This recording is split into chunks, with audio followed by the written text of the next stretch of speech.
hanya itu kerinduanku. Seperti lagu ini ya Tuhan, yang menjadi kerinduan daripada hati kami, kehidupan kami adalah menyenangkan hati-Mu. Dan sungguh juga Tuhan, kami ingin di dalam kehidupan kami mengikuti kehendak dan rencana-Mu. Tetapi kami sadar juga ya Tuhan bahwa kami tidak sanggup tanpa Engkau yang memimpin. Biarlah malam hari ini Tuhan kami juga boleh belajar bagaimana Engkau memimpin kami, membentuk kami menjadi seorang yang sungguh taat kepada Engkau, sungguh menyenangkan Engkau, menjalankan apa yang menjadi kehendak dan rencana-Mu. Kami menyerahkan waktu ini ke dalam tangan-Mu, tutup bungkus setiap kami ya Tuhan, agar firman-Mu sungguh ya Tuhan boleh terkerat di dalam kehidupan kami, di dalam hati kami. Pakai hamba-Mu di dalam segala keterbatasannya. Di dalam nama Tuhan Yesus kami berdoa. Amin.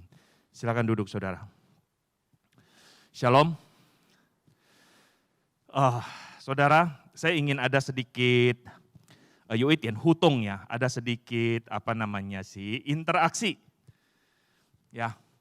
Yang pertama saya ingin bertanya seperti begini. Mana yang lebih sering dilakukan? Lebih sering dilakukan bertobat atau bersyukur? Yang bertobat angkat tangan. Yang bersyukur angkat tangan. Puji Tuhan. Oke. Satu lagi. Mana yang lebih mudah dilakukan? Bertobat atau bersyukur? Yang bertobat angkat tangan. Yang bersyukur. Sangat wajar sekali saudara. Karena di dalam kehidupan kita, kenapa kita lebih mudah bersyukur? Kenapa saudara? Sederhana, sangat sederhana. Karena natur kita lebih mudah bersyukur karena kita ingin selalu menerima dan menerima. Bukankah demikian? Ketika kita menerima sesuatu, kita berterima kasih. Ketika kita mendapat sesuatu, kita bersyukur. Ketika kita merasa dipelihara oleh Tuhan, dicukupkan oleh Tuhan, kita bersyukur. Betul tidak saudara? Tetapi ketika kita melakukan kesalahan, ketika kita melakukan dosa, ketika kita melanggar atau tidak menjalankan kehendak dan rencana Tuhan, atau kita tidak menjalankan perintah Tuhan, apakah kita sungguh bisa bertobat di hadapannya? Sungguh mengakui kesalahan kita? Tadi sudah jelas sekali. Kenapa bertobat itu sulit? Karena ketika kita mau mengakui kesalahan kita, ketika kita mau bertobat, ada yang harus kita keluarkan. Dan bagi kita mengeluarkan sesuatu dari genggaman tangan kita itu sangat sulit sekali. Mengeluarkan sesuatu atau memberikan sesuatu dari kehidupan kita itu sangat sulit. Terlebih lagi ketika bertobat. Bukankah kita harus merendahkan diri kita, menaklukkan ego kita, sehingga sangat wajar kita sulit sekali untuk bertobat. Bukankah demikian saudara? Mari saudara kita baca satu bagian daripada firman Tuhan. Dari Mazmur pasal yang ke-51 ayat 17 sampai dengan 19. Hanya 3 ayat saja. Mazmur 51 ayat 17 sampai dengan 19. Saya akan membaca ayat yang ke-17. Bapak Ibu yang ada di ruangan ini boleh membaca ayat yang ke-18 dan ayat 19 kita bersama-sama. Demikian juga untuk yang saudara-saudara yang ada di rumah.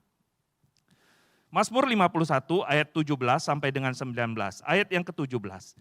Ya Tuhan, bukalah bibirku supaya mulutku memberitakan puji-pujian kepadamu.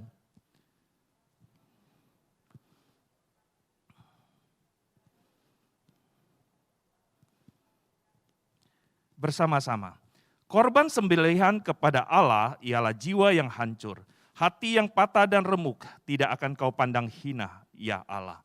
Saudara yang saya kasih di dalam Kristus Yesus, kita melihat bahwa Mazmur 51 ini adalah Mazmur yang ditulis oleh Daud ketika dia diingatkan oleh Nabi Nathan karena telah melakukan sebuah kesalahan, sebuah dosa. Yaitu dosa perzinahan dengan Batsheba, istri daripada Uria. Saudara, kita juga tahu bahwa Daud adalah seorang yang sangat-sangat taat, seorang yang hormat pada Tuhan, seorang yang mengasihi Tuhan. Tetapi saya ingin katakan bahwa siapapun dia tidak terlepas dari sebuah cobaan. Siapapun dia bisa jatuh di dalam sebuah dosa. Kenapa saudara? Karena kalau kita melihat di dalam Yakobus pasal 1 ayat 13 sampai dengan 15, di sana jelas dikatakan bahwa apabila seseorang dicobai, janganlah ia berkata pencobaan ini datang dari Allah sebab Allah tidak dapat dicobai oleh yang jahat dan ia sendiri tidak mencobai siapapun. Tetapi tiap-tiap orang dicobai oleh keinginannya sendiri karena ia diseret dan dipikat olehnya. Dan apabila keinginan itu telah dibuahi, ia melahirkan dosa. Dan apabila dosa itu sudah matang, ia melahirkan maut. Saudara, di sini Yakobus menekankan kepada kita bahwa seringkali kita mungkin saudara bisa menang dengan cobaan daripada iblis. Tetapi seringkali kita kalah dengan cobaan yang keluar keinginan kita. Nafsu kita seringkali kalah di situ. Kenapa kita bisa kalah di sini saudara? Karena saudara, jikalau ujian yang dari luar atau cobaan yang ujian dari Tuhan atau cobaan daripada iblis, jikalau Tuhan tidak mengizinkan, saya sekali lagi katakan, jikalau Tuhan tidak mengizinkan iblis untuk mencobai kita, maka kita tidak mungkin akan dicobai saudara. Saya mengambil ini dari kejadian, dari kehidupan daripada Ayub, saudara. Itu menjadi sebuah catatan. Tuhan, kita adalah milik daripada Tuhan. Maaf, saya minta maaf, saya buka masker aja ya, mengganggu sekali. Saudara, Ayub, sangat jelas sekali. Seorang yang berkenan kepada Tuhan, seorang yang dipilih oleh Tuhan, seorang yang diselamatkan oleh Tuhan. Tuhan melingkupi dia. Dan Tuhan tidak akan membiarkan dia jatuh di dalam pencobaan dan Tuhan tidak akan membiarkan dia dicobai oleh iblis. Jikalau Tuhan tidak mengizinkan. Karena Tuhan memagari kita. Tetapi saudara, sudah dipagari demikian. Kita kalah dengan diri kita sendiri. Karena itu menjadi pilihan kita. Apakah kita mau taat kepada Tuhan, apakah kita mau menjalani apa yang menjadi keinginan daripada Tuhan, bukan keinginan kita. Karena kenyataannya saudara, kita jatuh dicobai oleh keinginan kita sendiri. Kita jatuh di dalamnya. Ketika keinginan itu dibuahi, dia melahirkan dosa. Dan dosa itu sudah matang, ia melahirkan maut. Saat Daud berdosa, saat Daud berbuat dosa, saya berpikir seperti demikian, mungkin dia tidak menyadarinya. Kenapa saya katakan tidak menyadarinya saudara? Karena dari kedudukannya, karena kedudukan dan kuasanya sebagai seorang raja. Wajar jika dia boleh mengambil sesuatu yang diinginkan oleh hatinya. Saudara, ketika bangsa Israel meminta raja kepada Samuel. Bukankah Tuhan memperingatkan mereka? Bahwa apapun yang diinginkan oleh raja, raja akan ambil. Baik itu tanah, baik itu anak, ternak, apa yang diinginkan. Jadi saya berpikir seperti demikian saudara. Mungkin Daud tidak menyadarinya karena dia berpikir itu menjadi bagiannya dia sebagai seorang raja. Tetapi itu menjadi sebuah kekejian bagi Tuhan. Sehingga saudara, ketika Daud melakukan dosa itu sampai Nathan memperingatkan dia. Itu ada satu jarak waktu yang cukup lama. Nathan menyadarinya, mengakuinya, Daud mengakuinya. Apakah Daud sadar? Kalau dia sadar, dia pasti akan mengakui dosanya saudara. Karena dia seorang yang takut kepada Tuhan. Tetapi kenyataannya, saudara, ketika Daud melakukan dosa itu, Daud tetap menjalani kehidupannya seperti biasa. Dia tetap melayani umat daripada Tuhan. Dia tetap menghakimi umat daripada Tuhan. Padahal dirinya sudah berdosa. Dia tetap memberikan persembahan kepada Tuhan. Saya ingin katakan, itu menjadi sebuah persembahan di dalam keberdosaan. Cui sang xianji. Memberikan persembahan di dalam dosa, keberdosaan saudara. Apakah persembahan yang demikian disukai oleh Tuhan? Apakah persembahan yang demikian diperkenan oleh Tuhan? Seperti pemazmur, seperti dia tuliskan di dalam Mazmur 51 ini. Jikalau Tuhan ingin persembahan yang demikian, ingin korban persembahan, ingin sapi, ingin lembu, dia bisa memberikannya, tetapi dia sadar. Yang Tuhan inginkan bukan itu saudara. Kita juga harus sadar saudara bahwa kita seringkali tidak bisa melihat kesalahan diri kita sendiri. Kita tidak bisa melihat dosa yang ada di dalam diri kita. Sehingga kita perlu orang lain, kita perlu orang yang ada di luar kita. Melihat kita. Tetapi pertanyaannya, ketika orang itu memberitahu kepada kita, kita telah berbuat dosa. Apa tanggapan atau tindakan kita? Saudara, sekali lagi saya katakan Daud adalah seorang yang sangat mengasihi Tuhan. Ketika Nabi Nathan datang dan memberitahukan kepada dia mengakuinya. Dia sadar bahwa dia telah melukai hati Tuhan. Dan dia juga melukai hati sesama. Saudara, dia tidak hanya berzina, saudara. Tetapi dia juga membunuh dengan siasat yang jahat. Kalau dalam bahasa Mandarinnya, cui sang jia cui. Dosa yang berlipat. Dosa ditambah dengan dosa.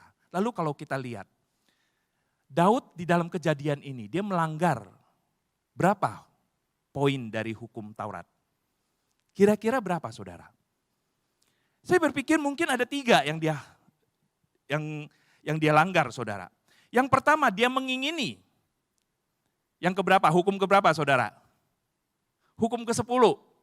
Dia mengingini. Lalu yang kedua, dia berzina. Hukum keberapa? Dihafalin saudara ya. Hukum ke-7. Lalu dia membunuh. Hukum keberapa? Hukum ke-6 saudara. Minimal dia sudah melanggar 3 hukum ini. Tetapi ketika saya merenungkannya lebih dalam lagi, tidak saudara. Dia juga melanggar perintah yang ke-8, mencuri saudara. Dia juga melanggar hukum yang ke-9, bersaksi dusta. Nah saudara yang saya kasih di dalam Kristus Yesus, sebenarnya apa lagi? Saudara, kita tahu bahwa orang Israel dari kecil dia sudah diajar untuk taat kepada Taurat. Dari kecil dia sudah diajar oleh orang tuanya. Demikian juga dengan Daud. Dia juga diajar. Jika demikian, dia melakukan dosa itu, bukankah dia tidak menghormati orang tuanya? Hukum yang keberapa saudara? Hukum yang ke-5. Ketika dia tidak hormat kepada orang tuanya, itu artinya juga dia tidak menghormati Tuhan. Dia tidak mengingat kepada Tuhan, dia tidak menguduskan Tuhan. Bukankah Tuhan katakan bahwa engkau harus kudus karena aku kudus? Dari hukum yang pertama sampai yang ke-10, semua sudah dilanggar saudara. Saudara yang saya kasih, kita mungkin tidak berzina. Tetapi ketika kita berlaku kasar kepada orang tua kita. Saya masih ingat waktu saya SD saudara. Saya sekolah di sebuah sekolah Katolik. Di sekolah itu yang mengajar adalah bruder dan suster saudara. Di sekolah itu diajarkan demikian. Ketika orang tua menyuruh kita atau meminta kita melakukan sesuatu, kita harus turut melakukannya tanpa ada kata A, I, U. Tidak ada saudara. Ketika kita menjawab, kok suruh saya lagi sih? Ketika kita berkata kepada orang tua kita sudah berdosa saudara. Itu yang diajarkan saudara. Nah saudara yang saya kasih di dalam Kristus Yesus, kita tidak boleh berkelaku kasar kepada orang tua. Juga kepada anak kita, juga kepada pegawai, pada ART di rumah. Kita juga tidak boleh berlaku curang di dalam usaha pekerjaan kita. Karena semua itu tidak diperkenan oleh Tuhan. Itu sama berdosanya saudara.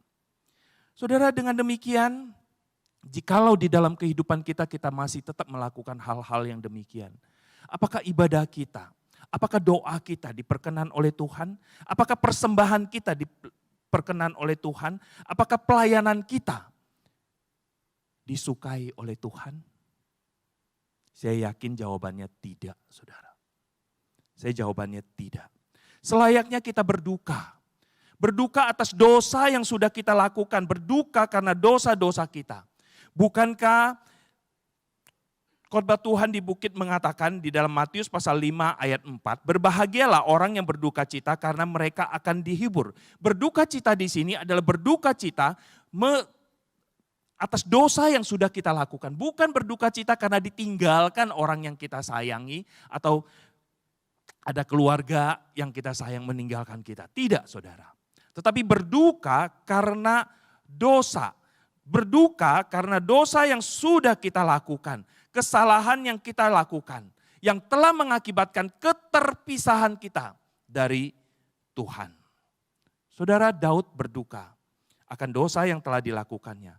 Bahkan saudara, ketika anak perselingkuhannya, Tuhan katakan bahwa dia akan menulahi anak itu dan anak itu harus mati.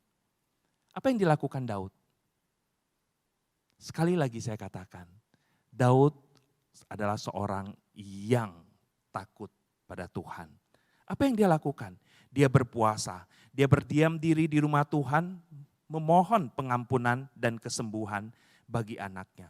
Kenapa dia melakukan itu? Hatinya hancur, saudara. Saudara, ada satu kejadian di dalam 2 Samuel. Pada saat itu Daud sudah duduk sebagai raja dan dia menyuruh Yoab untuk pergi menghitung orang-orang Israel. Yoab pada saat itu menentang dia. Tetapi Daud, karena perintah daripada raja, perintah daripada Daud, atasannya, dia tetap melakukannya. Dan ketika dia kembali, Yoab kembali dan melaporkan hasil sensusnya itu. Daud sangat terkejut. Daud sangat ketakutan. Dan dia berkata bahwa dia telah berdosa kepada Tuhan. Kenapa? Karena dia tidak percaya kepada Tuhan. Nah, saudara yang saya kasih, ketika kejadian itu lalu Nabi Gad datang kepada Daud dan memberikan pilihan. Engkau mau jatuh ke dalam tangan Tuhan atau jatuh ke dalam tangan manusia? Bukankah di dalam 2 Samuel 24 ayat 14 diberikan pilihan seperti demikian, lalu Daud memilih apa? Dia berkata, sangat susah hatiku, biarlah kiranya kita jatuh ke dalam tangan Tuhan, sebab besar kasih sayangnya, tetapi janganlah aku jatuh ke dalam tangan manusia. Demikian juga di dalam kejadian ini. Dia lebih baik menderita karena dosanya sendiri daripada orang lain menanggung dosanya. Itu yang terjadi, saudara. Dia telah berdosa. Dia melihat anaknya yang ditulahi. Anak ini tidak bersalah, bukan? Tapi dia menderita. Daud menderita. Daud berduka untuk anak itu. Dia memohon kepada Tuhan untuk menyembuhkan, membiarkan anak itu hidup. Dan mungkin saudara, dia juga bisa meminta kepada Tuhan, biarlah aku yang jatuh ke dalam tanganmu. Karena dia sangat sadar sekali, Allah adalah Allah yang maha kasih. Allah adalah Allah yang baik. Allah adalah Allah yang besar kasih sayangnya. Walaupun Allah menghukum, tetapi Allah akan menyelamatkan. Ada sebuah perkataan yang seorang anak ketika dia berkata kepada mamanya, ketika mamanya mau mukul dia. Mama, 你可以把手抬高，可是放下的时候轻轻的放下。 Ya, ada yang mengerti. Ya, anak ini berkata kepada mamanya karena mamanya mau mukul dia. Mamanya mengambil rotan, lalu anak ini bilang, Mama boleh angkat cepat-cepat naik tinggi. Tetapi ketika turunkan pelan-pelan. Maksudnya adalah pada saat mukul, kena badan, jangan kencang-kencang, saudara.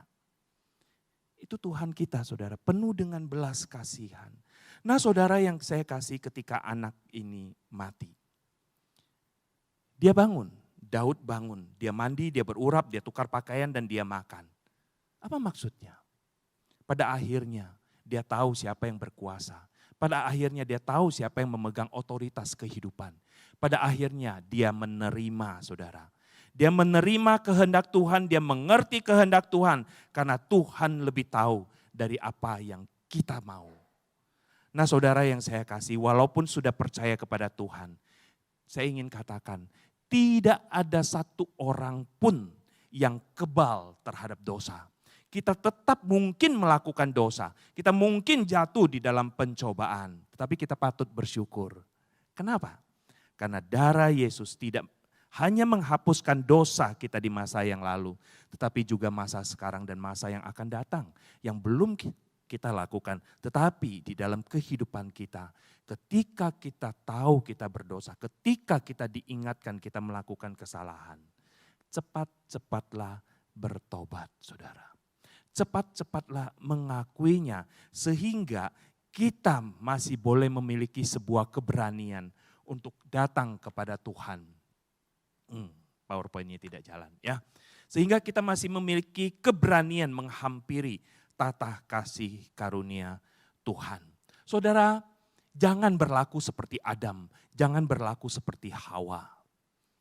Ketika mereka melakukan dosa, ketika mereka melanggar kehendak Tuhan, Tuhan mencari Adam. Tuhan bertanya kepada Adam, apa yang sudah engkau lakukan? Apa yang Adam menjawab? Dia tidak menjawab apa yang menjadi pertanyaan Tuhan. Tetapi dia berkata, perempuan itu melempar kesalahan, saudara. Lalu Tuhan bertanya kepada Hawa, apa yang engkau lakukan? Hawa pun melakukan hal yang sama. Dosa itu menular, saudara. Dosa itu menular. Nah saudara yang saya kasih, ketika kita berani menghampiri tata kasih karunia-Nya, ini adalah bentuk ucapan syukur yang paling Tuhan inginkan. Kenapa? Karena kita bersyukur bahwa ada Roh Kudus di dalam diri kita yang telah memeteraikan kita, mengingatkan kita bahwa kita telah berdosa dan kita diberikan kekuatan untuk mengakuinya. Kita bersyukur, saudara. Ini adalah persembahan yang indah yang diinginkan oleh Tuhan. Mendengarkan perintahnya. Kita juga bersyukur. Kenapa? Karena kita mengenal Yesus yang telah memberikan dirinya sebagai korban penghapus dosa. Bersyukur karena kita masuk di dalam hitungan, dalam barisan orang-orang yang ditebus. Kita juga bersyukur. Kenapa? Karena kita mengenal Bapa dan mengenal kasih karunia-Nya. Bersyukur karena Allah bersedia membuka diri untuk kita kenal. Sehingga kita boleh mendapatkan keselamatan itu. Saudara yang saya kasih di dalam Kristus Yesus. Kita memerlukan kemurahan kasih karunia pertolongan keselamatan daripada Tuhan. Kita perlu itu. Kita perlu memintanya kepada Tuhan. Karena Dia akan menyelamatkan kita dengan sempurna.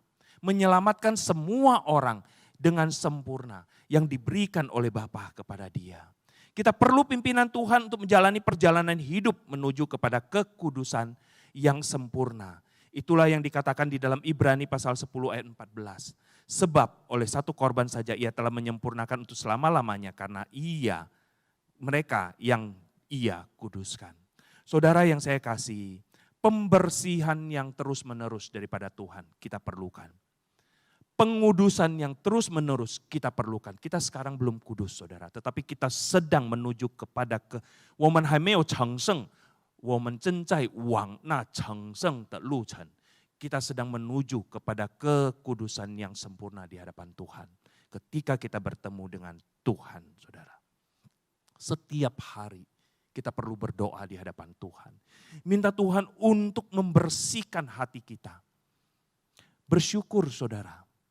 Ketika kita bersyukur kepada Tuhan, mungkin kita bisa bersyukur di dalam hati kita bersuka cita. Kita bisa bersyukur dengan hati yang sungguh kepada Tuhan. Tetapi ketika kita mengakui dosa, apakah kita sungguh-sungguh mengakuinya? Kita bersyukur bahwa di GKY setiap minggu, di dalam liturgi itu ada satu bagian pengakuan dosa. Itu adalah sebuah peringatan bagi setiap kita.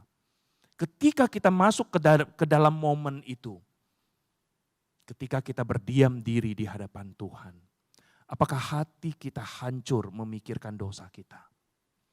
Apakah kita memikirkan bahwa Tuhan begitu baik, mau mendengarkan doa-doa kita, terutama doa pengakuan dosa kita? Apakah kita sungguh-sungguh mengakuinya, saudara? Seperti kita bersyukur kepada Tuhan. Saudara, November kita tahu, ini hari terakhir saudara ya. November kita kenal sebagai bulan Thanksgiving saudara. Tidak ada salahnya kita mengucapkan syukur kita dalam bentuk persembahan. Tidak ada salahnya kita mengucapkan syukur dengan melayani Tuhan. Tidak salah saudara. Tetapi yang lebih Tuhan inginkan adalah pertobatan yang dilakukan setiap hari, setiap saat di hadapannya. Itu menjadi sebuah persembahan syukur yang indah, yang berkenan di hadapan Tuhan. Amin saudara. Mari kita berdoa.